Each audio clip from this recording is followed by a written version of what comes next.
माझं नाव आहे शहाजी आनंद मोरे आणि ही माझी मिसेस वैशाली धनसिंग पाटील. आम्ही दोघे जण प्रोफेशनली पोलीसमध्ये आहोत. ही ठाणे सिटी अंतर्गत आहे पोलीस डिपार्टमेंटमध्ये आणि मी मुंबईला आहे.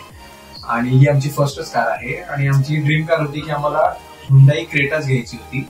आणि आमचे बरेच मित्र आहेत ज्यांनी मोदी हुंडाई मधूनच कार या अगोदर परचेस केलेल्या आहेत आणि यांची सर्व्हिस आणि बाकीच्या सर्व गोष्टी एकदम एक्सलंट असल्या कारणामुळे आम्ही देखील यालाच प्रेफरन्स केलेला आहे. आणि आम्ही ठाण्याच्याच मोदी हुंडाई मधूनच फर्स्ट आमची ड्रीम कार इथूनच घेण्यासाठी पहिल्यापासूनच आम्ही ठरवलेलं होतं आणि आम्ही त्या हिशोबाने घेतलेली. आणि महत्वाचं म्हणजे मते मॅडमनी खूप गोष्टींमध्ये कॉपरेट केलेले आम्हाला. आणि बऱ्याचशा गोष्टी अशा असतात जेव्हा तुम्ही नवीन गाडी घेता तेव्हा तुम्हाला माहित नसतात, त्या गोष्टी त्यांनी एकदम म्हणजे घरच्या व्यक्तीप्रमाणे आम्हाला ट्रीट केलेलं आहे आणि सगळ्या गोष्टी सांगून व्यवस्थित आज आम्ही फायनली डिलिव्हरी घेतली. Thank you Modi Hyundai.